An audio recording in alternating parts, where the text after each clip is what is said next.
മുഖം കഴുകി വന്നപ്പോൾ ശ്രീ അവളെ ചെയറിൽ പിടിച്ചിരുത്തി. അരുണിയുടെ മേക്കപ്പ് ബോക്സിൽ നിന്നും കൺമഷിയെടുത്ത് അവൻ തന്നെ അവൾക്ക് വരച്ചു കൊടുത്തു. മുഖത്ത് കുറച്ച് പൗഡറും ഇട്ടുകൊടുത്തു.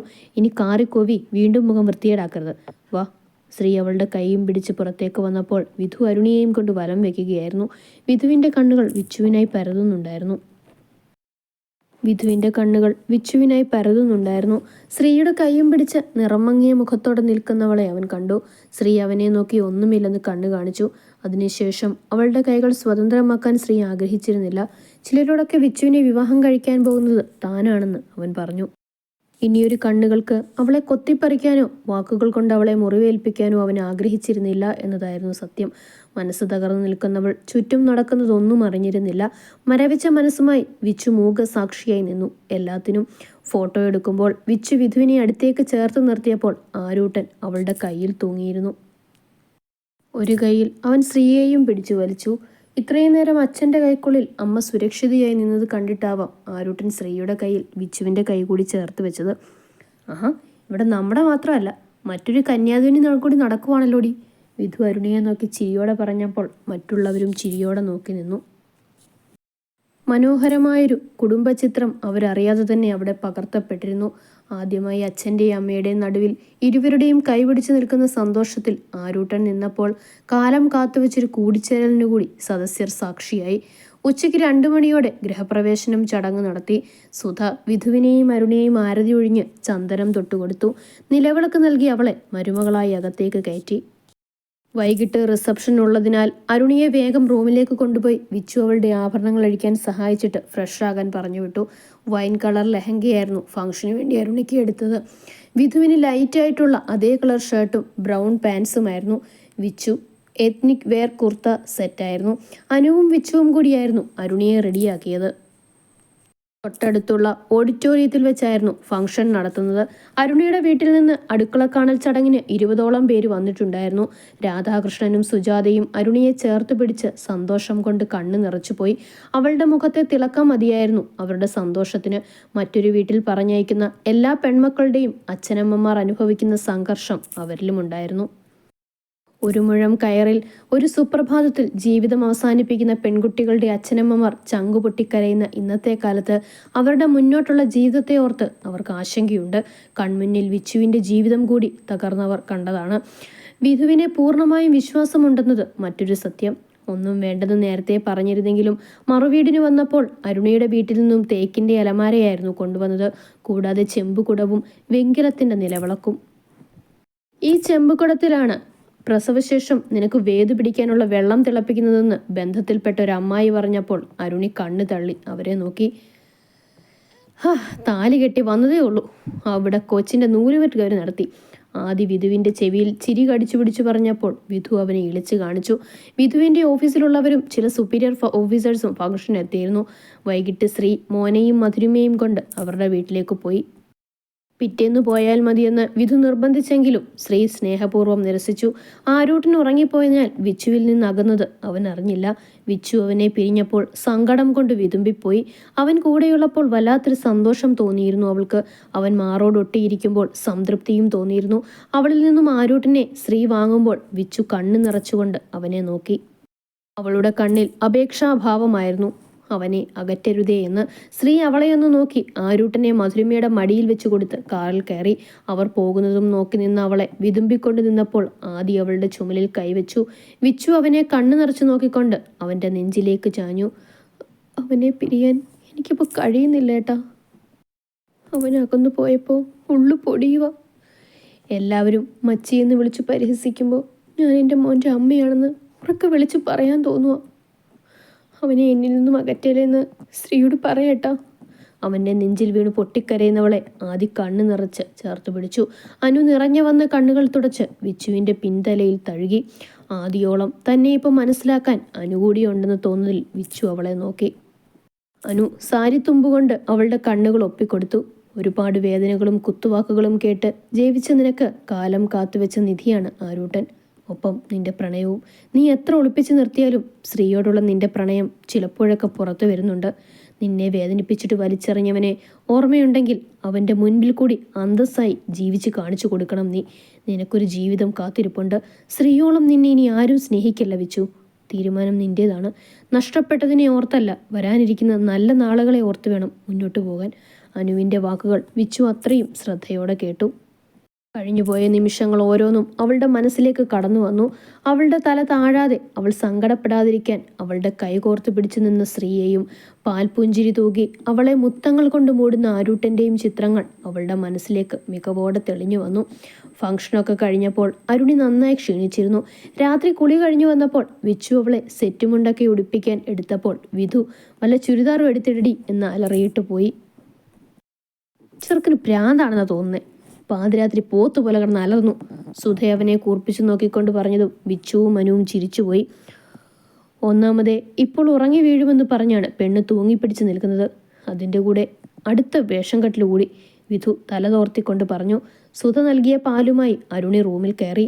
വിധു വാതിലടച്ചപ്പോൾ അരുണി പരിഭ്രമത്തോടെ വിധു കോട്ടുവായിട്ടുകൊണ്ട് പാൽ ബെഡിലേക്കിരുന്നു. അരുണി പാൽ ഗ്ലാസ് അവന് നേരെ നീട്ടി.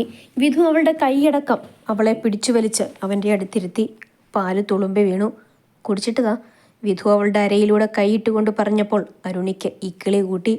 വിധുവേട്ടൻ കുടിച്ചിട്ടതാ, അവൾ ഗ്ലാസ് നീട്ടിക്കൊണ്ട് പറഞ്ഞു. ആര് കുടിച്ചാൽ ഇപ്പോൾ എന്താ? എല്ലാത്തിനും ആദ്യം ഭർത്താവ് തന്നെ ചെയ്യണമെന്ന് നിയമമൊന്നുമില്ല. നീ എൻ്റെ പാർട്ണറാണ്. ജീവിതാവസാനം വരെ എൻ്റെ തുണയാവേണ്ടവൾ, അല്ലാതെ എൻ്റെ അടിമയൊന്നുമല്ല. ഭാര്യ ആദ്യം കുടിച്ചെന്ന് കരുതി ആകാശമൊന്നും ഇടിഞ്ഞു വീഴില്ല. വിധു അവളെ നോക്കി ഗൗരവത്തോടെ പറഞ്ഞു. അരുണി നിറഞ്ഞ പുഞ്ചിരിയോടെ കുറച്ചു കുഴിച്ചുകൊണ്ട് അവനെ നോക്കി. ഉള്ളിൻ്റെ ഉള്ളിൽ വിച്ചു അനുഭവിച്ച വേദനകളുടെ ചിത്രങ്ങൾ തെളിഞ്ഞു നിൽക്കുന്നതിനാലാവാം അവളിൽ ചെറിയ ഭയമൊക്കെ തോന്നി തുടങ്ങിയിരുന്നു. അതവളുടെ ചലനങ്ങളിൽ നിന്നും അവന് മനസ്സിലായി. നിനക്കെന്നെ പേടിയുണ്ടോ? അരുണി ഇല്ലെന്നും ഉണ്ടെന്നും തലയാട്ടി. വിധു അവളെ എടുത്ത് മടിയിലിരുത്തി ബെഡിലേക്ക് ചാഞ്ഞിരുന്നു. അരുണി വിറയലോടെ അവനെ മുറുക്കി പിടിച്ചു. ലോകത്തുള്ള എല്ലാ പുരുഷന്മാരും ആദർശിനെ പോലെ അല്ല പെണ്ണേ. വിച്ചുവിൻ്റെ അനുഭവങ്ങളാണ് നിന്റെ മനസ്സിലൂടെ ഇപ്പോൾ കടന്നു പോകുന്നതെന്ന് എനിക്കറിയാം. എൻ്റെ പെണ്ണിനെ നോക്കാൻ എനിക്ക് പറ്റുമോ? നിന്റെ സമ്മതമില്ലാതെ നിന്നെ കീഴടക്കുമെന്ന് തോന്നുന്നുണ്ടോ നിനക്ക്? വിധുവിൻ്റെ ശബ്ദമിടറിയപ്പോൾ അരുണി അവൻ്റെ വാ പൊത്തി കണ്ണ് നിറച്ച് അവനെ നോക്കി. അവൻ്റെ നെഞ്ചിൻ്റെ താളം കേട്ട് അരുണി ഉറക്കത്തിലേക്ക് വീഴുമ്പോൾ ഇതുപോലെ ഒരു ദിവസം ആദർശിൻ്റെ കാൽ കീഴിൽ പിടഞ്ഞ് വേദന കൊണ്ട് തേങ്ങിയ ആ നിമിഷങ്ങളെ ഒരിക്കൽ കൂടി ഓർത്ത് വിച്ചു ഇരുചെവിയും അമർത്തിപ്പിടിച്ച് ബെഡിൽ കമിഴ്ന്ന് കിടന്നു. ഇപ്പോഴും തൻ്റെ ശരീരം വേദനിക്കുന്നത് പോലെ തോന്നി അവൾക്ക്. വാഷ്റൂമിലേക്ക് പോയി ഷവറിൻ്റെ ചുവട്ടിൽ ഏറെ നേരം അവൾ അങ്ങനെ തന്നെ നിന്നു. ചില ഓർമ്മകൾ അങ്ങനെയാണ്. കാലം എത്ര കഴിഞ്ഞാലും വീണ്ടും വീണ്ടും നമ്മളെ മുറിവേൽപ്പിച്ചുകൊണ്ടേയിരിക്കും. രാവിലെ കുളി കഴിഞ്ഞ് അടുക്കളയിലെത്തിയ അരുണിയെ കണ്ട് സുധ ചിരിയോടെ ചായ എടുത്തു നൽകി. വിച്ചു എഴുന്നേറ്റില്ലേ അമ്മേ? അരുണി ചോദിച്ചപ്പോഴാണ് സുധയത് ഓർത്തത് തന്നെ. എണ്ണിക്കേണ്ട സമയം കഴിഞ്ഞല്ലോ, മോളൊന്ന് നോക്കിക്കേ. അരുണ തലയാട്ടി. വിച്ചുവിൻ്റെ റൂമിലേക്ക് നടന്നു. ഡോർ ചാരിയേ ഇട്ടിട്ടുള്ളൂ. അരുണി വാതിൽ തുറന്ന് ബെഡിൽ നോക്കിയപ്പോൾ വിച്ചു ബെഡിലില്ലായിരുന്നു. വാഷ്റൂമിൽ നിന്ന് വെള്ളം വീഴുന്ന ശബ്ദം കേട്ടതും അവൾ അവിടെയുണ്ടെന്ന് കരുതി അരുണി പുറത്തുനിന്ന് അവളെ വിളിച്ചു. അകത്തുനിന്നും അനക്കമൊന്നും കേൾക്കാതായപ്പോൾ അരുണി വാതിലിൽ നോക്കി. ചാരിയിട്ടേ ഉണ്ടായിരുന്നുള്ളൂ. അരുണി വാതിൽ തുറന്നു നോക്കിയപ്പോൾ ഞെട്ടലോടെ അകത്തേക്ക് നോക്കി. നനഞ്ഞു കുതിർന്ന് നിലത്ത് കിടക്കുന്ന വിച്ചു. വിച്ചു! അരുണി അവളെ നോക്കി നിലവിളിച്ചുകൊണ്ട് ഓടി അടുത്തേക്ക് പോയി. അവളെ എത്ര തട്ടി ശ്രമിച്ചിട്ടും കണ്ണു തുറക്കുന്നില്ലായിരുന്നു. അരുണിയുടെ കയ്യിൽ ചോരക്കറ പടർന്നപ്പോൾ അവൾ ഞെട്ടലോടെ തറയിലേക്ക് നോക്കി. വീഴ്ചയിൽ വിച്ചുവിൻ്റെ തലയിടിച്ചിട്ടുണ്ടായിരുന്നു. അരുണി കരഞ്ഞുകൊണ്ട് തലയിൽ ചുറ്റിയിരുന്ന തോർത്തുമുണ്ട് അഴിച്ച് വിച്ചുവിൻ്റെ പിന്തലയിൽ അമർത്തി പിടിച്ചു. വിധുവേട്ടാ, ഓടിവാ! അരുണി കരഞ്ഞുകൊണ്ട് ഉറക്കെ വിളിച്ചു. താഴെ ചായ കുടിച്ചുകൊണ്ടിരുന്ന ആദി പകപ്പോടെ മുകളിലേക്ക് പോയി. വിധുവേട്ടാ, ആദിയേട്ടാ, ഒന്ന് ഓടിവാ! അരുണിയുടെ ശബ്ദം ഉറക്കെ കേട്ടതും കുളി കഴിഞ്ഞിറങ്ങിയ വിധു ആദിയുടെ മുകളിലേക്ക് ഓടി. വാഷ്റൂമിൽ നിന്ന് ഉറക്കെ കരഞ്ഞുകൊണ്ട് വിളിക്കുന്ന അരുണിയുടെ ശബ്ദം കേട്ട് ആദ്യം ഓടി അവിടെ എത്തിയപ്പോൾ അരുണിയുടെ കയ്യിൽ കിടക്കുന്ന വിച്ചുവിനെ കണ്ട് ആദി വെപ്രാളത്തോടെ ഓടി. വിധു കയറി വരുമ്പോൾ ആദിയുടെ കയ്യിൽ വാടിയ താമരത്തണ്ട് പോലെ കിടക്കുന്ന വിച്ചുവിനെ കണ്ട് വിധു ശ്വാസം വിലങ്ങി നോക്കി. വിധു, വേഗം വണ്ടിയെടുക്ക്! ആദി അവളെയും കൊണ്ട് താഴേക്കിറങ്ങി ഓടി. സുധയും ശങ്കരനും നെഞ്ചിൽ കൈവച്ച് നിലവിളിച്ചപ്പോൾ അനു അവരെ സമാധാനിപ്പിച്ചു. വിധു വേഗം കാർ ഹോസ്പിറ്റലിലേക്ക് തിരിച്ചു. അരുണിയുടെയും ആദിയുടെയും മടിയിൽ കിടക്കുകയായിരുന്നു വിച്ചു. അവളുടെ ശരീരത്തിലെ തണുപ്പ് ആദിയുടെ കയ്യിലും വ്യാപിക്കുന്നുണ്ടായിരുന്നു. ഒരു വിധത്തിൽ ഹോസ്പിറ്റലിലെത്തിയപ്പോൾ ആദി അവളെയും വാരിയെടുത്ത് ഓടുമ്പോൾ പിന്നാലെ കണ്ണു നിറച്ച് അരുണിയും തളർച്ചയോടെ വിധുവും ഓടി.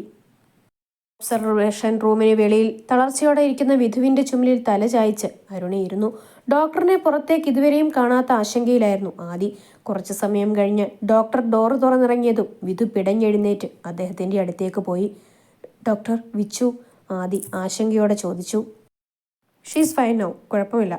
തലയിൽ 3 സ്റ്റിച്ചുണ്ട്. വീഴ്ചയിൽ പറ്റിയ മുറിവിൽ നിന്നാണ് ബ്ലീഡിംഗ് ഉണ്ടായത്. 2 മണിക്കൂർ കഴിഞ്ഞ് CT സ്കാൻ റിപ്പോർട്ട് വരും. അപ്പോൾ ഇന്റേണൽ ബ്ലീഡിംഗ് ഉണ്ടോ എന്നറിയാൻ പറ്റും. നല്ല പനിയുണ്ട്. ഏതായാലും കുറച്ചു നേരം കൂടി ഒബ്സർവേഷനിൽ കിടക്കട്ടെ, ഡോക്ടർ ആദിയോടായി പറഞ്ഞു. എനിക്കൊന്ന് കാണാൻ പറ്റുമോ ഡോക്ടർ? വിധു സങ്കടത്തോടെ ചോദിച്ചു. ഇപ്പോൾ ഏതായാലും വേണ്ട, വിസ്മ തനിയെ ഉണരട്ടെ. റിപ്പോർട്ട് വരുന്നതുവരെ വെയിറ്റ് ചെയ്യ്, അദ്ദേഹം വിധുവിന്റെ ചുമലിൽ കൈവച്ചുകൊണ്ട് പറഞ്ഞു. വിധു കൈകൾ കൊണ്ട് മുഖം പൊത്തി കസേരയിലേക്കിരുന്നു. വിച്ചുവിനുള്ള ഇഞ്ചക്ഷൻ മെഡിസിൻ വാങ്ങാനായി ഫാർമസിയിൽ നിൽക്കുമ്പോഴായിരുന്നു തൊട്ടടുത്ത് മരുന്ന് വാങ്ങാൻ നിന്ന മായയെ ആദി കണ്ടത്. മായ അവനെ നോക്കി ചിരിച്ചെങ്കിലും അവൻ പരിചയഭാവം കാണിക്കാതെ മരുന്നും വാങ്ങി തിരിഞ്ഞു. ആദിയേട്ടാ, മായ പുറകിൽ നിന്ന് വിളിച്ചപ്പോൾ ആദി തിരിഞ്ഞു നോക്കി. അവൻ ദേഷ്യത്തോടെ അവളെ നോക്കി. ഇതാർക്കേട്ടാ? അവൻ്റെ കയ്യിലെ മരുന്ന് നോക്കിക്കൊണ്ട് അവൾ ചോദിച്ചു. അതറിഞ്ഞിട്ട് നിനക്കെന്താ? അവളെ പുച്ഛത്തോടെ നോക്കി പറഞ്ഞുകൊണ്ട് ആദ്യ ലിഫ്റ്റിൽ കയറിപ്പോയി.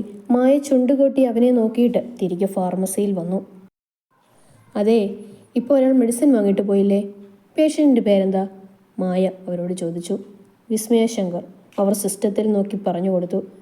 അവൾക്ക് എന്ത് പറ്റി? മായ സംശയത്തോടെ ഓർത്തു നിന്നു. പായലിൽ തെന്നി വീണ് കൈയൊടിഞ്ഞു കിടപ്പായിരുന്നു മാധവി. അവർ കിടന്ന വാർഡിലേക്ക് കയറി വന്ന മായ ആഹ്ലാദത്തോടെ അവരെ നോക്കി. കേട്ടോ അമ്മായി, അവൾക്കെന്തോ പറ്റി ICUവിലാണെന്നാണ് കേട്ടത്. ആദർശ് അവളെ സംശയത്തോടെ നോക്കി. അതേ സംശയം മാധവിയിലും ഉണ്ടായിരുന്നു. ആരുടെ കാര്യമാണ് നീ പറയുന്നത്? മാധവി അവളോട് ചോദിച്ചു. ആദർശേട്ടൻ്റെ പഴയ ഭാര്യ. ആദർശ് ഞെട്ടലോടെ അവളെ നോക്കി. നീ നീ എങ്ങനെ അറിഞ്ഞു? ആദർശ് അവളെ നോക്കി പതർച്ചയോടെ ചോദിച്ചു. ഞാനിപ്പോൾ ആദിയേട്ടനെ കണ്ടിരുന്നു. ഫാർമസിയിൽ ചോദിച്ചപ്പോൾ അവരാ പറഞ്ഞത്, തലയിൽ മുറിവുണ്ടെന്നൊക്കെ പറയുന്നു. മായ നിസ്സാര മട്ടിൽ പറഞ്ഞു. മാധവിയുടെ മുഖം വലിഞ്ഞു മുറുകി.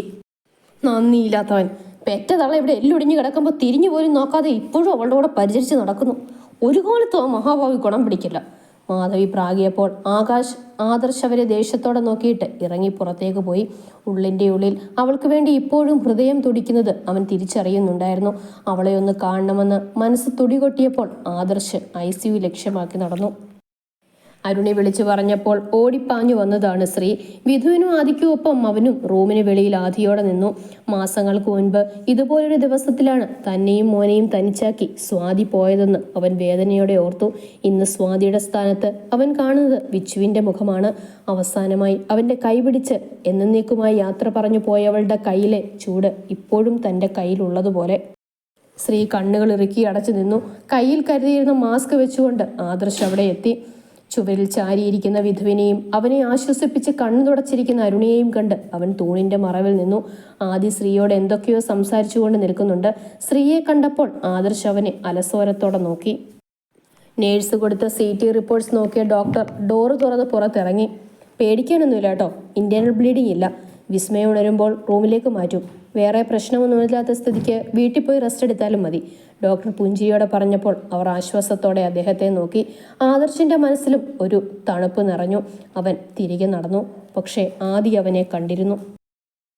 വൈകിട്ടോടെ വിച്ചുവിനെ വീട്ടിലേക്ക് കൊണ്ടുപോയി. വീട്ടിൽ കൊണ്ടാക്കുന്നവരെ ശ്രീ അവളുടെ കൂടെ തന്നെ ഉണ്ടായിരുന്നു. എന്താ സംഭവിച്ചതെന്ന് അവളോട് ആരും ചോദിച്ചതുമില്ല. കാരണം എന്താണെന്ന് അവളും പറഞ്ഞില്ല. ഇടയ്ക്ക് ആരൂട്ടിനെ കാണണമെന്ന് പറഞ്ഞപ്പോൾ രാത്രിയിൽ ശ്രീ അവനെ കൊണ്ടുവന്ന് അവളുടെ അടുത്താക്കി. സുധ ചോദിച്ചപ്പോൾ ബാത്റൂമിൽ വഴുതി വീണതാണെന്ന് അവൾ കള്ളം പറഞ്ഞു. അവൾ പറഞ്ഞത് കള്ളമാണെന്ന് ശ്രീ മനസ്സിലാക്കി. അവളെ അലട്ടുന്ന വേറെന്തോ പ്രശ്നങ്ങളുണ്ടെന്ന് ശ്രീക്ക് തോന്നി. പിറ്റേന്ന് അരുണിയുടെ വീട്ടിൽ വിരുന്നായിരുന്നു. വിച്ചുവിന് സുഖമില്ലാത്തതിനാൽ പിന്നീട് പോകാമെന്ന് വിധു പറഞ്ഞെങ്കിലും വിച്ചു അവരെ നിർബന്ധിച്ചു പറഞ്ഞു വിട്ടു. സുധയും ശങ്കരനും കൂടെ പോയിരുന്നു. ആരൂട്ടൻ അവളുടെ കൂടെ തന്നെ ഉണ്ടായിരുന്നു. ആദി അനുവിനെ ഹോസ്റ്റലിൽ തിരികെ വിടാൻ കൊണ്ടുപോയിരുന്നു.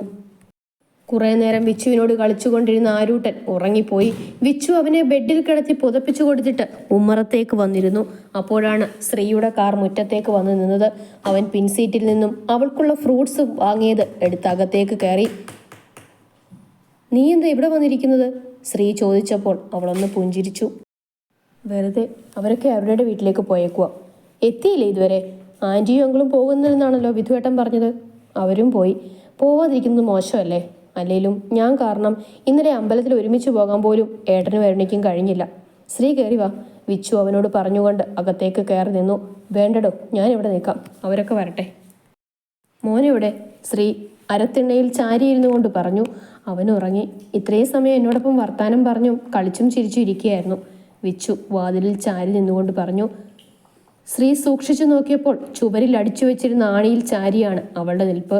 അവൻ ഓടി വന്ന് അവളെ വലിച്ചു മാറ്റി. അവളെ ദേഷ്യത്തോടെ നോക്കി. വിച്ചു പെട്ടെന്നുള്ള അവൻ്റെ പ്രവൃത്തിയിൽ ഞെട്ടി നിന്നു. കിട്ടിയതൊന്നും പോരെ നിനക്ക്? സ്റ്റിച്ചിട്ട ഭാഗം തന്നെ ആണിയിൽ കൊണ്ടുപോയി ഇടിക്കുവോ നീ?